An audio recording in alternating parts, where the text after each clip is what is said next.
Hello अस्सलाम वालेकुम। कैसे हैं आप सब? अल्लाह के शुक्र से मैं बिल्कुल ठीक हूँ और उम्मीद करती हूँ कि आप लोग भी अपने घर में खुश होंगे और ठीक होंगे। तो आज मौसम बहुत खूबसूरत सा है। हल्की हल्की सी बारिश हो रही है, बंद हो रही है और रुक रही है, तो बहुत मज़ा आ रहा है। मौसम भी ठंडा हो गया है और गर्मी का दौर जो था वो टूट गया है। तो बारिश इंजॉय करते करते मैं अपनी डस्टिंग कर रही हूँ। मैं नाश्ता वगैरह से फारिग हो गई हूँ। अब मैं घर में आ गई हूँ डस्टिंग करने के लिए। तो सोचा गैलरी में भी चक्कर लगाया तो बहुत अच्छा मंदिर है, तो मैंने कहा शूट कर लूँ, आप लोग से भी शेयर कर लूँगी। तो ये है, यहाँ पे मेरा टीवी पड़ा हुआ है। ये टीवी मेरा इस ट्रॉली पे होता है, इस कमरे मेरे बेडरूम में होता है टीवी। तो मेरे हस्बैंड को गेम वगैरह खेलनी थी तो ये वहाँ ले गए थे। यहाँ बच्चे और तंग कर रहे थे, शोर मचा रहे थे, तो दूसरे रूम में ले गए थे टीवी। तो मैंने सोचा ये ट्रॉली बहुत गंदी हो गई थी, मिट्टी में हो गई थी बिल्कुल। तो मैंने कहा इसको साफ़ कर लेती हूँ, अच्छा मौका है साफ़ कर दूँ। टीवी बीच में आता है तो इस तरह से साफ़ नहीं हो सकता ये। तो ये मैं ट्रॉली साफ़ कर रही हूँ। यहाँ बहुत मिट्टी, फोर्थ फ्लोर है हमारा, तो यहाँ बहुत मिट्टी आती है। रोड के घर हैं तो ये हर आए दिन हमें इसमें ये सब हटा के सब साफ़ करना पड़ता है। तो खैर घर है तो ये डस्टिंग वगैरह तो होती रहेगी। तो ये बच्चों का एंड्रॉयड बॉक्स है, जो तो बच्चे यूट्यूब वगैरह टीवी में देख कनेक्ट कर लेते हैं और देख लेते हैं। तो जब मोबाइल में का चार्ज नहीं होता तो ये लोग ये इससे काम चलाता है। नमता हो गए, दूसरे बच्चे हो गए। और ये मेरी लैपटॉप ट्रॉली आ गई है, जो मेरा फर्नीचर की साइड टेबल थी पे एक ज़माने में, अभी लैपटॉप के लिए बन चुकी है ट्रॉली। तो खैर इस पर सब सामान फैला हुआ है। तो ये हैंड फ्रीज वगैरह सब ऐसे रखी हुई, तो ये मैंने ज़रा सही कर लिया। जो गिठाने सब में एक दूसरे में हो गई थी वो सब अलग अलग कर दी। ये सब मैं डस्टिंग करने के बाद मैं आ गई अपने किचन के अंदर। किचन में दोपहर का खाना बनाना था, 1 बज गया था। 12 बजे मैंने ये व्लॉग स्टार्ट किया था, इसके बाद मैंने डस्टिंग वगैरह किया, 1 बज गया था। तो मैंने जो लेफ्ट और कीमा आपको बताया था, कीमा का जो मैंने बनाया था लास्ट वीडियो में मेरी, तो उसका जो लेफ्ट और कीमा था वो मैं यहाँ यूज़ करूँगी। तो आज घर के अंदर से बच्चे भी और इमरान भी, छुट्टी थी, बारिश की वजह से छुट्टी थी। तो मैंने यहाँ 1 कप मसूर ले लिया है, 2 मीडियम साइज़ के आलू मैंने काट लिए, और यहाँ मैंने कुछ गर्म मसाले लिए हैं। ये बिरयानी का मसाला मैंने 2 टेबल स्पून लिया है। और ये कुछ करी पत्ते हैं, ये ड्राई वाले हैं, फ्रेश होंगे तो और भी अच्छी बात है। और ये बादियान के फूल हैं, टूटे हुए थे, तो मैंने समझे 2 फूल ले लिए होंगे बादियान के, और तेज़ पत्ते। बस यही मसाले जाएंगे। और ये एक टमाटर की कीमा भी हमारा टमाटर वाला है। और इसके अलावा मैंने यहाँ पे जिंजर गार्लिक का पेस्ट ले लिया है और तली हुई प्याज ली, जो ऊपर से मैं हल्की सी डालूंगी बिरयानी के ऊपर। तो ये मैंने रेडीमेड तली हुई प्याज यूज़ कर रही हूँ यहाँ पे। तो मैंने ऑयल गर्म रख दिया, तो मैंने जिंजर गार्लिक का पेस्ट शामिल कर दिया है। हल्का सा इसको मैं फ्राई करूँगी ताकि इसका कच्चापन जो होता है वो ख़त्म हो जाए। और फिर इसके अंदर मैं शामिल कर दूँगी जो मेरे मसाले हैं, तेज़ पत्ते और कड़ी पत्ते और बादियान के जो फूल हैं वो मैं शामिल तेल में कर दूँ, ताकि तेल में इसकी अच्छी तरह से खुशबू निकल आए, हल्के से रोस्ट होते हैं वो रोस्ट हो जाए। और ये मैंने ये तेज़ पत्ते वगैरह डाल दिए। इसके बाद मैंने इसमें आलू अपने डाल दिए। आलू हल्के से मैं फ्राई करूँगी और साथ में एक साथ ही सब सामान तकरीबन चला जाएगा। तो मैंने यहाँ पे साबित मसूर जो भिगो के रखे थे, मैंने आधे घंटे भिगो दिए थे, वो डाल दिया। और साथ में टमाटर भी कूट के डाल दिया, मेरा आइस वाला टमाटर था वो डाल दिया। और मैंने इसके बाद ये बिरयानी का मसाला भी डाल दिया, शामिल कर दिया इसके अंदर।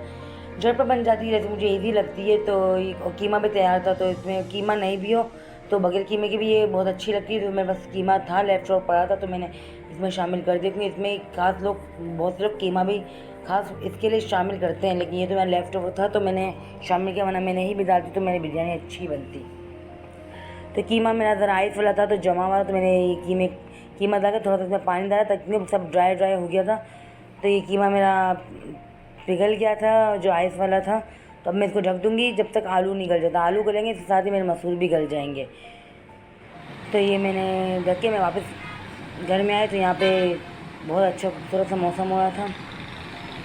तो मैं एक चक्कर लगा लूँ गैलरी में। बच्चे भी यहीं पर खड़े थे गैलरी में, अयान थे। मैंने तो बातें करी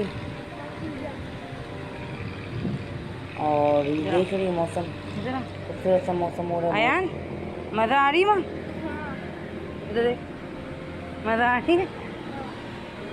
तो ऐसे क्यों बात कर रहे हैं? क्या हो रहा है भाई? बारिश हो रही, मज़ा आ रही है बारिश में? कितना अच्छा मौसम हो रहा है ना।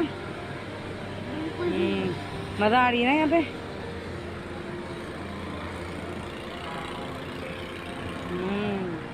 दिल कर रहा है यहीं खड़े रहे ना यार, अंदर जाने का दिल नहीं कर रहा ना। सर्दी लग रही है, ठंडक ठंडक लग रहा है ना। सर्दी लग रही है? नहीं लग रही? मुझे तो लग रही है। हुआ क्या है आपको? देखो तो हुआ क्या है? तबीयत खराब हो गई है? इधर देखो, तबीयत खराब हो गई है, बताओ तो सही। तबीयत खराब हो गई है? नहीं हुई है? अरे कहीं जाना है घूमने के लिए फिर आपको? नहीं जाना? क्यों? अच्छी बारिश हो रही है ना, अभी थोड़ी स्लो हो गई है। आसमान खुल गया। हाँ सारा आसमान खुल गया। अभी क्या था, काले काले बादल थे ना, अभी क्या था खुले, कितना अच्छा लग रहा है आसमान भी। यहाँ देख काले काले बादल, इस तरफ काले काले बादल हैं जो है ना यहाँ बरस के अब जा रहे हैं, ऊपर से बिल्कुल काले काले बादल हैं, और इस तरफ से जो आ रहे हैं ना वो ब्लू ब्लू बादल हैं।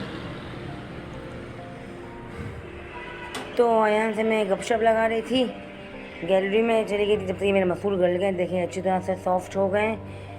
तो ये अब मैं मेरा मसूर गल गए तो मतलब आलू भी गल ही गए होंगे। तो अब मैं इधर चावल का पानी रख देती हूँ। चावल के पानी में जो मैंने 2-3 तेज़ पत्ते बचा के रखे थे वो मैं चावल के पानी में डाल दूँगी और थोड़ा नमक डाल दूँगी, और ये उबल जाएगा चावल इसमें डाल के, चावल एक करनी जब कसर रह जाएगी तो मैं ये निकाल लूँगी। मैं चावल पहले भिगा के रख दिए थे। तो ये मैं थोड़े चावल डालती हूँ दम पे, और फिर मैं सालन डालती हूँ। मुझे पता नहीं वह में, अगर मैं सीधा, बहुत से लोग सीधा सालन डाल के ऊपर चावल डालते हैं, तो मुझे ये नहीं समझ में आता। मुझे लगता है मेरा सालन जो है जल जाएगा, बस वहम हो गया। तो खैर मैं तो ये चावल डालती हूँ, उसके बाद ऊपर जो मसाला सालन जो होता है वो डालती हूँ, चाहे बिरयानी हो चाहे मसूर की हो। तो इसके बाद मैं इसमें धनिया और हरी मिर्च जो कटी हुई रखी है वो डालती हूँ, फिर चावल वापस से डाल देती हूँ। मैं इतने ज़्यादा चावल नहीं होते कि मैं इसमें 2 लेयर्स करूँ, और ज़्यादा चावल होता है कोई दावत वगैरह होती है तो मैं 2 लेयर्स भी कर लेती हूँ। तो मैंने फूड कलर डाल दिया, ऑप्शनल है, आपको पसंद तो आप डालें, नहीं पसंद तो आप नहीं डालें। और जो मैंने रेडीमेड तली हुई प्याज ली थी वो तली हुई प्याज थोड़ी स्प्रिंकल कर दी और 2 चम्मच घी डाल दिया, बस हमारी बिरयानी तैयार हो गई है। बहुत ईजी रेसिपी है, मिनटों में बन जाती है रेसिपी। तो ये बच्चे भी पसंद करते हैं कि एक बिरयानी का नाम आ जाता है। तो खैर हवा बहुत तेज़ चल रही थी, चूल्हा भी सही जल नहीं रहा था। तो ये मैंने दम पे बिरयानी दे दी। शूट मुझे लगा ये शूट हो रहा है, लेकिन ये नहीं हो रहा था, मैंने बटन ही नहीं ऑन किया था। तो खैर मैंने निकाल लिए, मैं आपको फाइनल लुक दिखा दिया। बहुत टेस्टी, बहुत मज़ेदार बिरयानी बनी थी। फिर मैं दोपहर के खाने के बाद लेट गई थी रेस्ट करते, क्योंकि बारिश का मौसम हुआ था, बहुत सुस्ती चढ़ती बारिश के मौसम में। तो मैं लेट गई थी और मैं सीधा रात का आपको दिखा रही हूँ व्लॉग बनाकर। तो ये मैंने चाँपे, बीफ की जो चाँपे होती हैं वो मैंने यहाँ ले ली हैं। 3 से 4 चाँपे लिए हैं, साबित रखी है मैंने, कट नहीं किया है इन्हें। और मैंने इसके अंदर सिर्फ कुछ ही मसाले डाले हैं, जिसमें मैंने स्टीम मसाला जो होता है, धनिया, साबित गोल मिर्च जो रेड वाली थी वो, और ज़ीरा, इन तीनों को रोस्ट करके इनको थोड़ा सा कूट लेते हैं। तो ये स्टीम मसाला है, ये मैं तैयार करके रखती हूँ स्टीम मसाला। तो ये मैंने मसाला स्टीम मसाला डाला है, इसमें जिंजर गार्लिक का पेस्ट डाला है, और रेड चिली पाउडर डाला है, हल्दी पाउडर डाला, और सिरका डाला है बस, और नमक। इसके अंदर मैंने धनिया पाउडर और दूसरा कुछ गरम मसाला वगैरह नहीं डाला, और ना प्याज जाएगी ना टमाटर जाएगा। बस मैंने ये कुछ मसाले डालकर, और सिरका 5 से 6 टेबल स्पून गया था, समझे 1/4 कप सिरके के गया था। तो ये मैंने प्रेशर दे दिया, 30 से 35 मिनट तक मैंने प्रेशर दिया था, क्योंकि ये बड़े पीस थे तो गलने में ज़रा टाइम लगाते हैं। ये देखिए अच्छी तरह से गल चुके थे, इसमें हल्का सा पानी रह गया तो मैं पानी जलाऊँगी। और ये ऑयल जो आपको नज़र आया वो चॉप का ही ऑयल निकला है, ये मैंने ऊपर से कोई ऑयल नहीं ऐड किया इसके अंदर, और इसमें ज़रूरत भी नहीं थी कि मैं डालूँ ऑयल इसमें। तो ये मैंने हल्का सा फ्राई तक, इसको फ्राई टेस्ट आ जाए, फ्राई किया हुआ लगे, और टेस्ट भी इसका चेंज होता है इसको हल्का सा इसी के ऑयल में फ्राई करने से। तो ये रेडी हो गई फ्राई होकर। तो ये अब मैं डिश आउट कर लेती हूँ। देखिए अच्छी तरह से गल चुकी हैं, बहुत टेस्टी मज़ेदार बनी थी। जहाँ पे भी ये मुझे बहुत इजी लगता है, इस तरह की चीज़ें मुझे बहुत इजी लगती हैं बनाना, बस डालना है और प्रेशर देना है और पक जाती रेडी हो जाती है। तो ये देखिए ये मेरा डिनर भी रेडी हो गया। डिनर करके फिर हम लोग सो जाएंगे, बच्चों की सुबह सॉरी स्कूल जाना है। तो ये आप ज़रूर मेरी रेसिपी ट्राई करिएगा, अगर आपको मेरी रेसिपी पसंद है तो ज़रूर बनाएगा, और मुझे कमेंट्स में ज़रूर बताएगा आपको कैसी लगते हैं मेरे व्लॉग्स में, रेसिपीज़ कैसी लगती हैं। मेरे पिछले व्लॉग्स हैं वो भी आप ज़रूर देखिएगा, और ये रेसिपी ट्राई करिएगा, मज़ेदार सी रेसिपी है। और अगर आपने मेरा व्लॉग एंजॉय किया है तो आगे ही मुझे देखते रहिएगा, और मेरे चैनल को सब्सक्राइब करना बिल्कुल मत भूलिएगा, बेल आइकन दबाइएगा, और अपना बहुत ख्याल रखिएगा, और मुझे अपनी दुआ में याद रखिएगा। अल्लाह हाफ़िज़।